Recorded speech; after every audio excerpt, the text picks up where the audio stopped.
The Apple iPhone 17 Pro Max pushes the iconic iPhone in bold new directions and colors. It's recognizable but different in ways that make it eye-catching.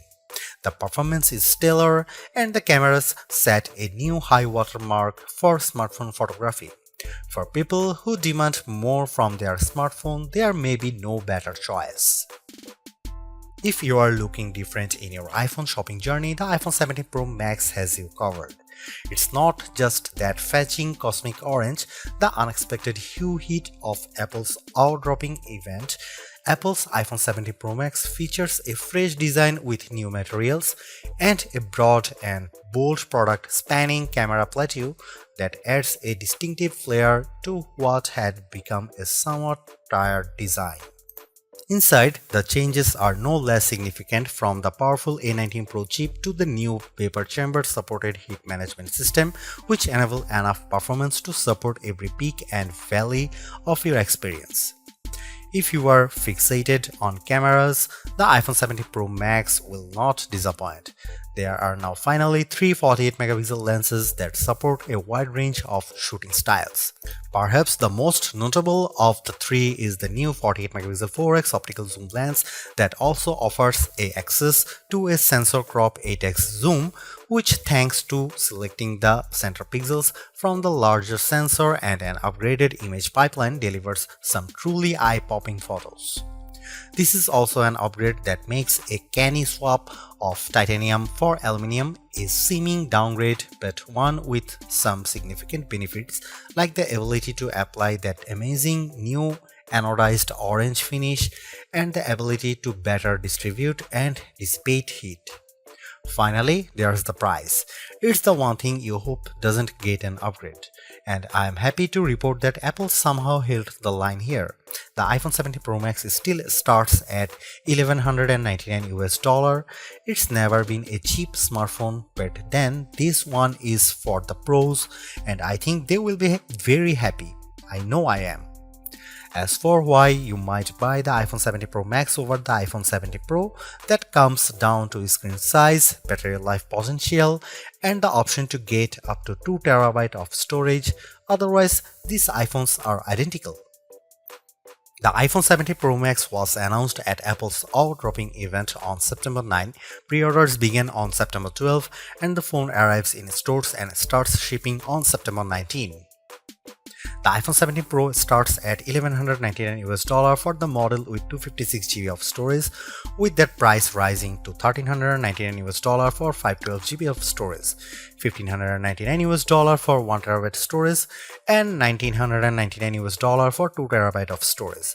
The later configuration represents the largest storage capacity of any iPhone ever. Apple is likely getting undue credit for not raising the price of the base model iPhone 17 Pro Max.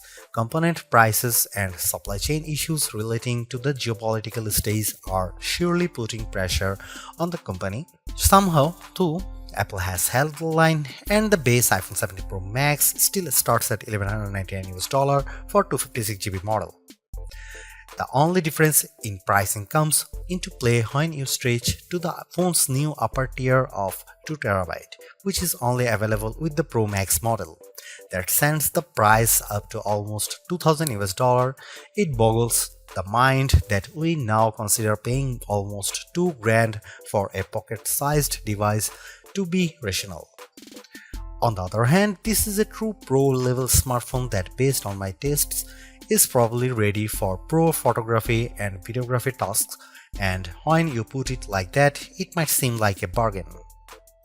I saw enough leaks in the run-up to the iPhone 17 line launch to have a pretty good idea of what was coming, and to be honest, I was preparing to hate the iPhone 17 Pro Max redesign and colors. Yet, here I am now, quite pleased with the giant plateau, and yes, loving cosmic orange. In many ways, the iPhone 17 Pro Max is still undoubtedly part of long lineage of iPhones before it. There are, though, just enough new touches here to add up to what I am comfortable calling a redesign. Starting with the back, there's the now nearly full-width plateau that's both a bold design touch but also a practical measure, in that underneath there's now more space for upgraded components like refreshed tetraprism that supports a new, longer telephoto lens. Most previous iPhone bags featured just one material, usually metal or glass. The iPhone 17 Pro Max is a spiffy mix of the two, metal and glass, or rather a larger rectangular ceramic shield cutout with the rest a univity chassis literally carved out of aluminum. Instead of a titanium band surrounding a frame, components and the front and back glass, the iPhone 17 Pro Max's back cascades seamlessly to the side and even curves just a bit around the front to meet the Ceramic Shield 2 screen covers, which reportedly will better protect it from scratches. It will has an incredibly unified feel, and because Apple has radically cut down on edges, the phone feels very comfortable to hold. When it comes to dimensions and weight, the iPhone 17 Pro Max is slightly larger and heavier than the iPhone 16 Pro Max, but I challenge anyone to notice the differences, which can be measured in fraction. The iPhone 17 Pro Max is 163mm tall by 78mm long by 8.75mm thick and weighs 233 grams. By contrast, the iPhone 16 Pro Max was 163 by 77.6 by 8.25mm and weighed 227 grams. This year there are no new buttons to contend with. Along one edge we have the long power and Siri button, and below it camera control. Opposite them is the action button, and below that a pair of volume buttons. There are small differences along the shorter edges. On top, an antenna cutout is now visible, and on the bottom the pair of speaker grills appear larger. If you want to lie the phone flat, you will have to place it screen down. Even though the back plateau is nearly the full width of the phone, the tri-camera array still bumps out even further, and between this and the wide metal bump, this phone lies on its back at a slightly more extreme angle than the iPhone 16 Pro Max. The switch from titanium to aluminum provides not only some useful heat management and energy efficiency benefits, it's also opened the door for anodized color options. I don't know where Apple got the idea for cosmic orange, but I actually love it. It's bold without being garish. There's also silver and the very deep and inky deep blue. Apple sort of explained its color choices to me and even the loss of black, but I think this is just Apple mixing things up and possibly giving a nod to all the pro level folks who buy this phone for creative pursuits. Orange is a color that will get you noticed. iOS 26's liquid glass interface might lead you to assume there has been some radical display overhaul, so much glow, shiny and artificial transparency. However, that would be mostly wrong. The platform update does change the look, but it's all still working with the same materials. The iPhone 17 Pro Max's expansive 6.9-inch Super Retina XDR OLED is largely the same as last year's, featuring a resolution of 2868 by 1320 pixels for a density of 460 ppi. The ProMotion technology still automatically ranges from 1Hz to 120Hz, and it's always on, which means that even when you are in bed, you can make out the time and have glanceable notifications. It's not though exactly the same screen. This display now ranges up to 3000 nits, that's 1000 more than the last model. In my side-by-side tests, the iPhone 17 Pro Max is more visible in direct sunlight. This effect is assisted by a new reflective coating, meaning the light bouncing off the screen is also less noticeable. There's a nice and not necessarily insignificant upgrades. With a narrow bezel, the Super Retina display comes precisely close to meeting that orange metal, with a vast expanse of color and entertainment interrupted only by the pill-shaped dynamic island. Made up of the new center stage camera and Face ID sensors, it remains a useful space for live information, but it's also sometimes a black blob cutout in games, videos and photos. I find the information it provides useful, so I do not mind it much, but I was also hoping for a redesign that might have shrunk the thing by 50%.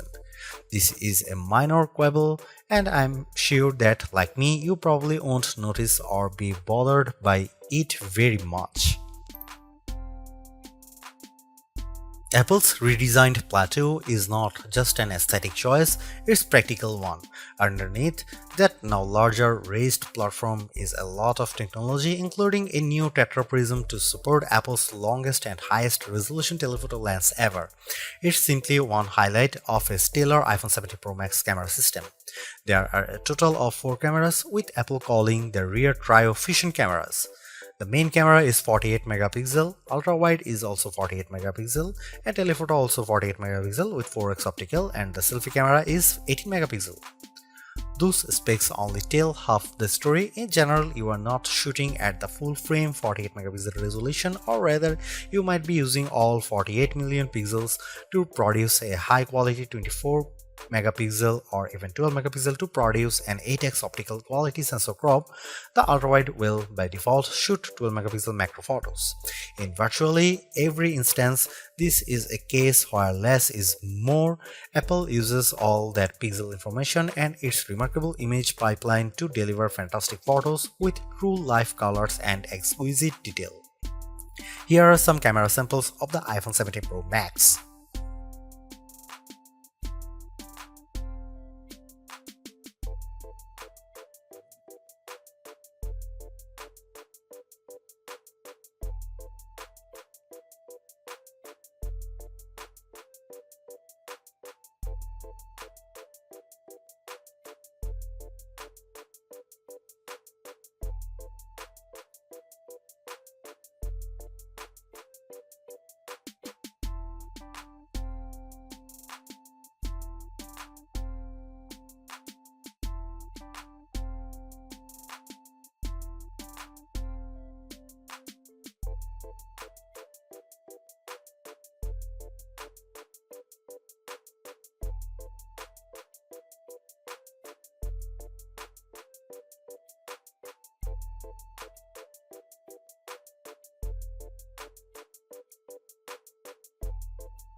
Few things contributes to the new look and feel of the iPhone 17 lineup as much as iOS 26.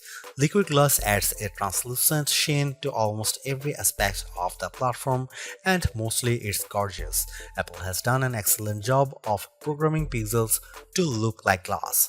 Sometimes though, the transparency is overdone and I struggle to make out some interface elements.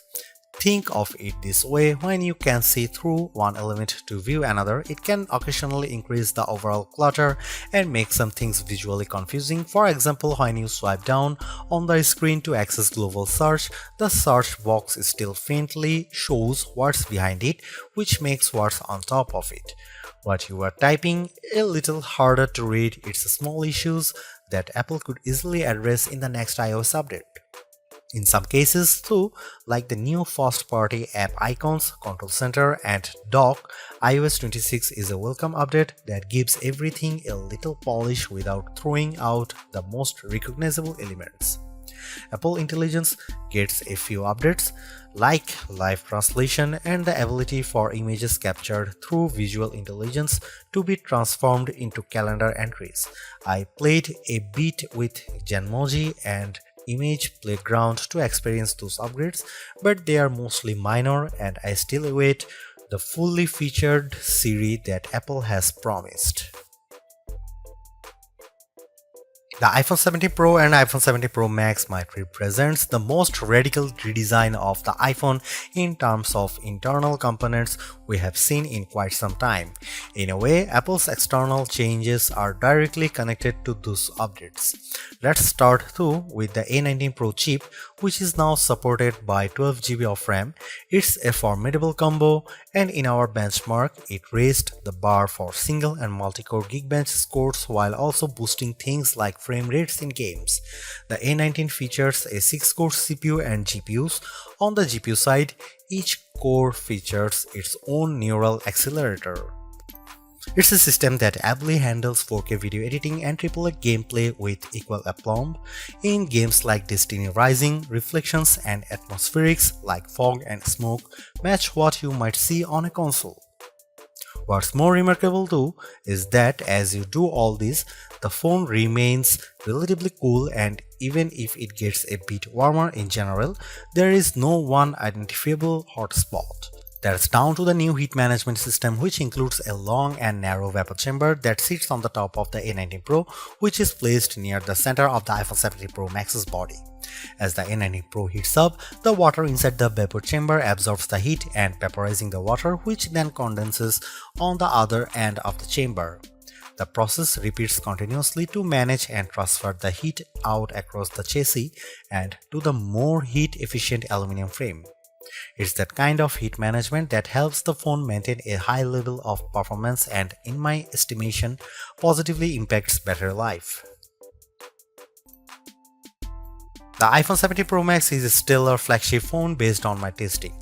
You get a more powerful zoom camera, better sustained performance, and the longest iPhone battery life ever, a head-turning design. The iPhone 17 Pro Max is still behind the competition on AI, and it's a bit thick and heavy, but overall it is easily one of the best big screen phones yet.